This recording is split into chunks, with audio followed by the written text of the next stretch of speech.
Traído por la historia, fermentado en la memoria, el biche es un eco de la libertad, un canto en la oscuridad, un secreto que viaja de boca en boca y de mano en mano se vuelve resistencia.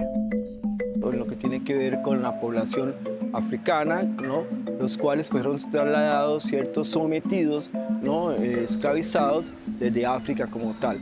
Entonces, la presencia de la caña hace parte de un proceso económico, digamos, de esclavización.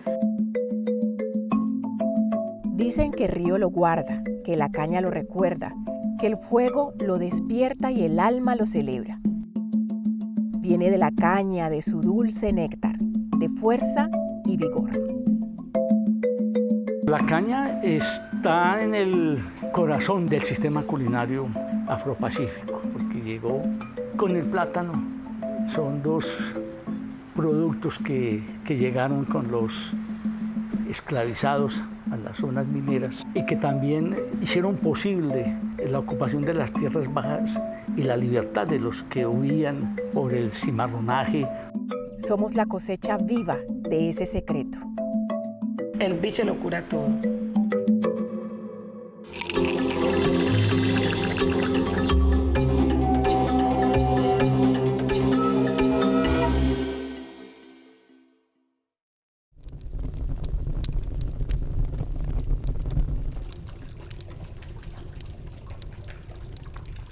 El biche no se bebe, se escucha. Tiene voz de tambor viejo, de abuelo que susurra, de mujer que canta mientras cura. Y por eso dicen que en el biche habita el alma que lo ha visto nacer, la que se siente cuando manos sabias la invocan para sanar cuerpos rotos. El arte de fermentar, de destilar, se convirtió en alquimia de libertad. Entre el monte, el biche se cocinaba a fuego lento, como la historia misma de un pueblo que nunca se rindió. En cada gota de biche hay siglos de camino. Cadenas rotas, noches largas y fogones encendidos. Su origen no está en los libros, está en la memoria de quienes lo han custodiado sin permiso. Hoy contaré de dónde viene este espíritu líquido, de qué historia está hecho y por qué, cuando lo pruebas, algo en ti también despierta.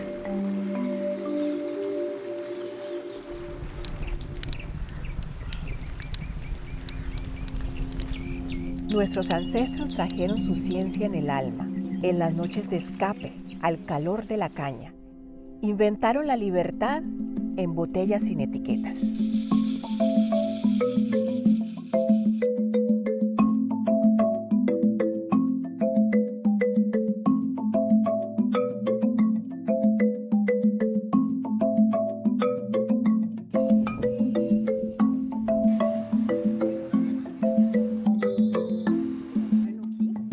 La llegada, digamos, del biche es desde la presencia de la caña, dado en el contexto, digamos, de la presencia de los españoles aquí en América, ¿cierto? Como tal. Hay que decir que en América no se encontró o no había caña, ¿cierto? 5 siglos atrás como tal, sino que esto hace parte de todo este proceso de esclavización en el cual, digamos, los españoles la trasladaron, ¿cierto?, de África hacia América como tal. Entonces, la presencia de la caña hace parte de un proceso económico, digamos, de esclavización, digamos, en lo que corresponde al modelo de plantaciones como tal. La caña, esa dulce y misteriosa viajera, llegó entonces a América entre el dolor de un obligado destierro, el trabajo enajenado y una ambición desbordada. En las tierras cálidas y fértiles del Pacífico encontró un hogar donde crecer y florecer, y donde su jugo se convertiría en la esencia misma de una bebida sagrada. La caña de azúcar tiene origen guineano, ¿sí? Colón la trae en su segundo viaje y en 1510 Balboa y luego Pedrarias en 1514 pues van a traer este elemento fundamental porque ya hacía parte de ese comercio que se venía dinamizando en el planeta.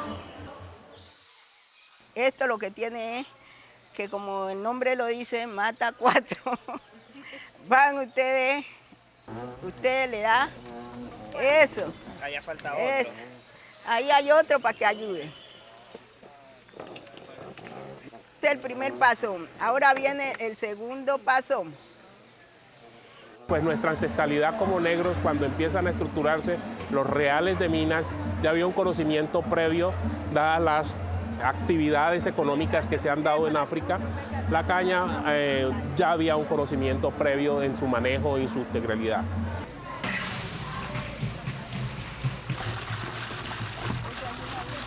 Al traer estas personas esclavizadas desde África, claro, la memoria va a estar ahí, pero también está ese espíritu esencial que da la cosmovisión para poderse replantear la vida a partir de un nuevo espacio geográfico.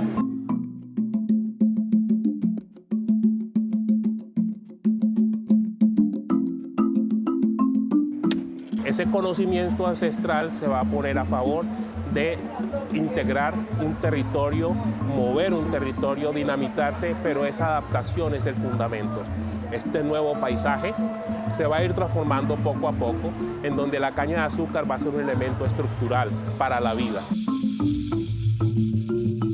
Traídos de África en cadenas, pero con las manos llenas de saber, el arte de destilar, herencia de sus ancestros, fue un acto de autonomía, un susurro de libertad en medio de la opresión. El biche no fue solo un licor escondido, fue la alquimia de la resistencia cimarrona, el espíritu de quienes no aceptaron el olvido. Sí, estoy probando aquí.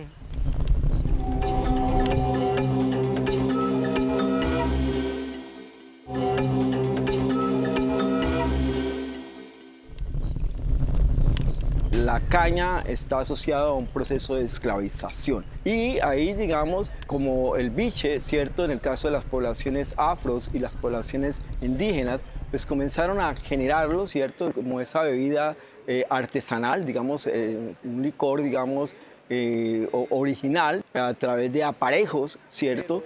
Generados por los mismos esclavizados, generados por la misma población, digamos, en condición de sometimiento como tal. Cuando el Estado logra establecer el monopolio, digamos, con los licores, pues el biche se torna una manifestación ilegal.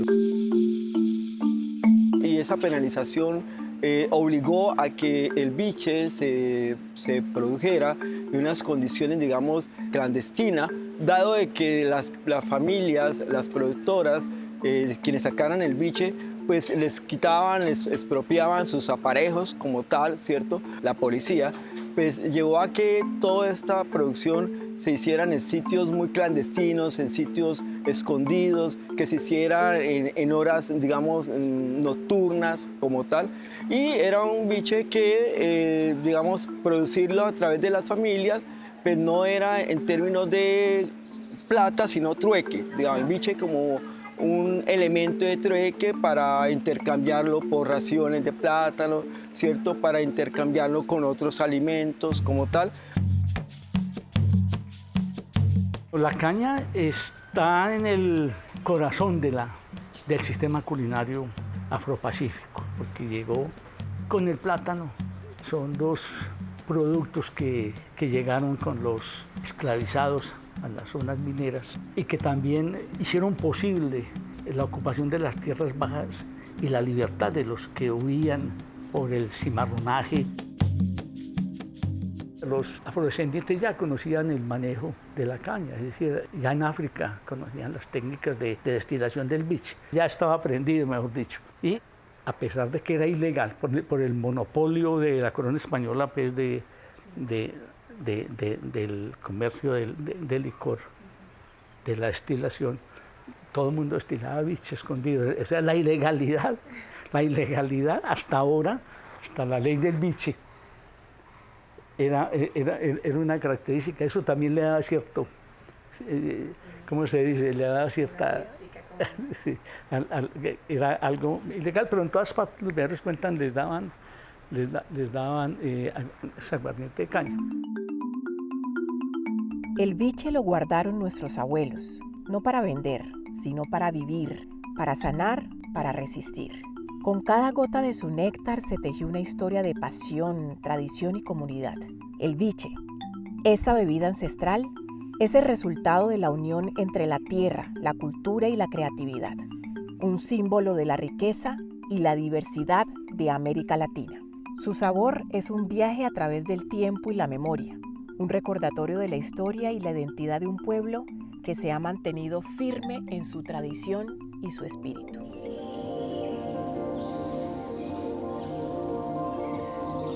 El biche espanta los males que el médico no ve, y así cura el susto, el espanto, la pena del alma, y está presente desde el germinar. A mí la verdad, claro, yo llegaba a la casa y lo escuchaba y decía, este sí está bueno, o este está flojo, o este es saijeño, este es mi caiceño. Entonces, claro, así aprendí a identificar pues cuando un biche estaba bueno, cuando estaba flojo, cuando estaba en el punto, cuando era de Saija, cuando era de Micay, ¿sí? Porque ya antes pues uno había probado y empecé pues a aprender así del biche. Luego ya más grandecita pues mi mamá me empezó a enseñar que a preparar la tomaseca y mi abuela también, porque cuando allá las mujeres paren, siempre en Timbiquí recuerdo mucho que había tomaseca solo cuando una mujer paría, porque se preparaba con tiempo, ¿no? Pero digamos que no se comercializaba o se veía en cualquier día tomaseca, no. El biche curado sí, el biche puro sí, pero la tomaseca era solo cuando había una mujer parida, entonces que le llamaban el meado del niño. Entonces, claro, empecé a ver a mi abuela cuando mis primas iban a tener bebés, cómo ella la preparaba, mi mamá, y empecé a aprender y a interesarme, porque desde muy chiquita, la verdad, sí me causaba mucha curiosidad, pero también me interesaba aprender.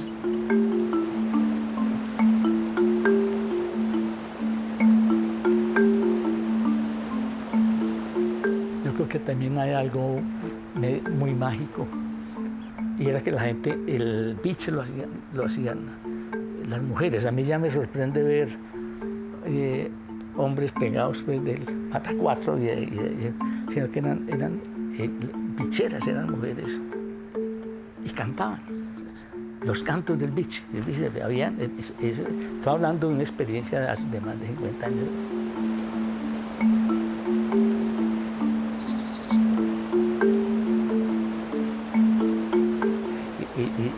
Y ese ritmo y esa musicalidad, esos elementos culturales inciden también en la preparación. En cada gota, el eco de los ancestros. El biche sanaba los cuerpos, curaba el alma, acompañaba el nacimiento y despedía la muerte. Es medicina, ritual, alimento y encuentro, una memoria líquida, una herencia que no cabe en un libro, porque se transmite de voz en voz, de mano en mano, de corazón a corazón. Aquí se utiliza todo para curar, para sanar. Hay unas que se preparan pocas juntas y hay otras que se preparan más juntas por el nivel de potencia que tiene cada mata, ¿sí? Por eso tenemos aquí la caña, que es la base del guarapo, que uno muele la caña, y este guarapo es que nos va a dar toda la forma de que nosotros tengamos medicina con el biche, porque estas medicinas no se pueden preparar sin el biche. Esa es menta. Había que adaptarse, había que solucionar la vida. Y al solucionar la vida es donde está la fuerza y esa integralidad de tener la memoria en su esencia de los saberes y conocimientos legados desde África. Nosotros sabemos y entendemos el contenido de lo que tenemos, y esa ancestralidad es la que se refleja en productos como el biche, en el manejo de la partería y en muchas otras dinámicas, inclusive en la música, siempre en función de esta territorialidad que es la que se expresa a través de manifestaciones culturales importantes.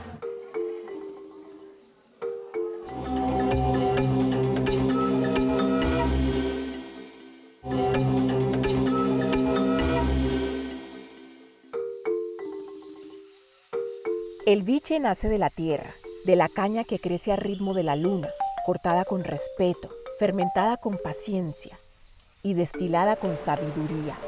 Es el espíritu del monte, el susurro del río, el canto de la comunidad que nunca dejó de creer en sí misma. Ese conocimiento está ahí, entonces la caña va a ser un elemento clave. Se van a dar diferentes estructuras de movimiento en el territorio. Un primer movimiento va a ser las personas esclavizadas en torno a los reales de mina. La historia habla de cerca de 60 más o menos reales de minas que se movían en el territorio. Entonces, detrás de ese dorado tenían personas que estaban sometidas en el marco de la humedad relativa superhúmeda, ¿sí? Lluvias torrenciales y además era minería de aluvión, o sea, había que acceder al agua. Y este elemento va a ser el fundamento del cuidado en su esencia, ¿sí?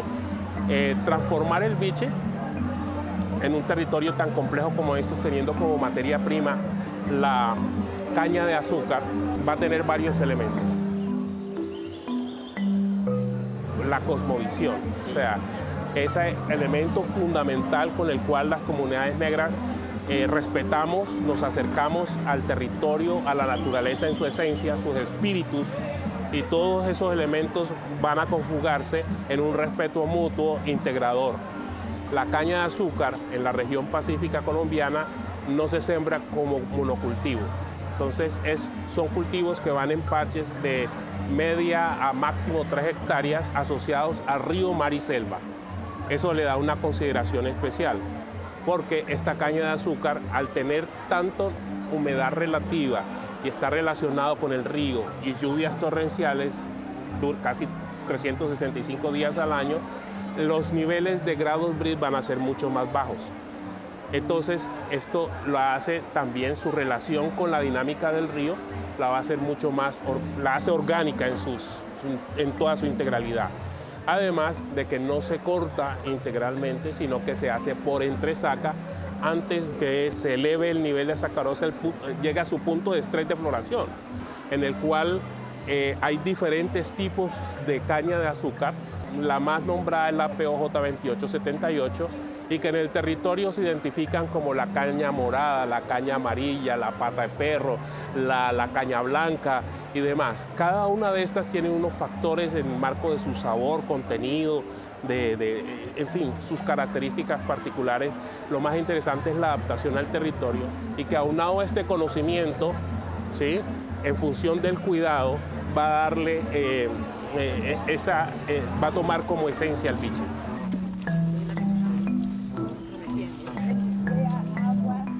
El biche se revaloró finalmente. Creo que es un efecto, para mí, yo se lo atribuyo en parte al petróleo que puso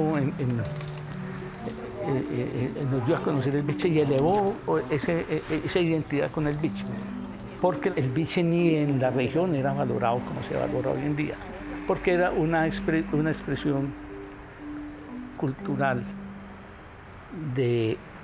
rural, de la ruralidad profunda.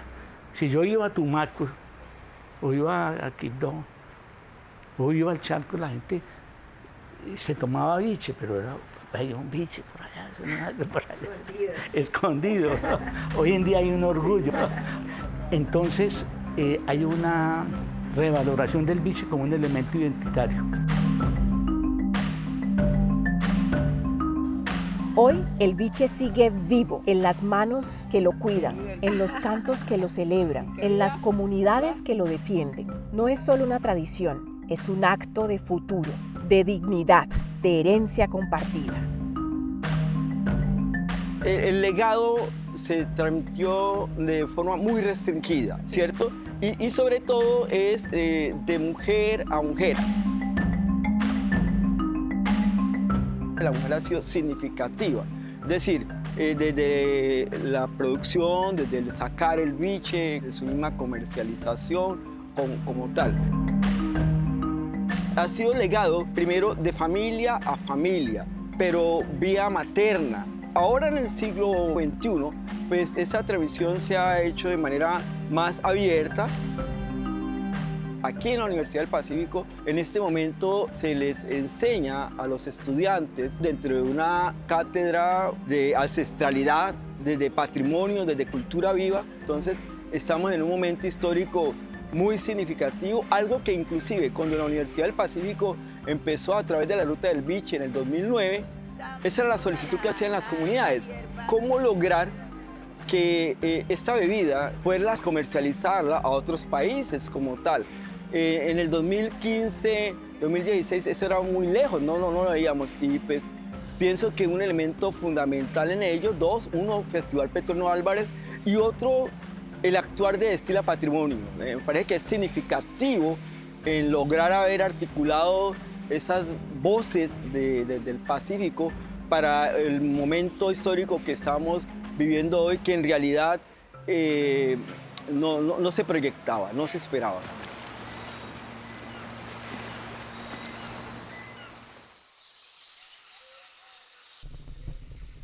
El biche es rural 100%. Ahora, si vemos la tecnología de producción del biche, la ancestral, la tradicional, la autóctona, siempre está relacionada también con esta selva. El biche en su esencia. Esa verdadera esencia se traduce en medicina tradicional. La partería y la toma seca son fundamentales en el marco de esto. Las botellas balsámicas que se dice en el Chocó y las botellas curadas que se dice de Buenaventura hasta Nariño van a ser elementos de vida para las comunidades.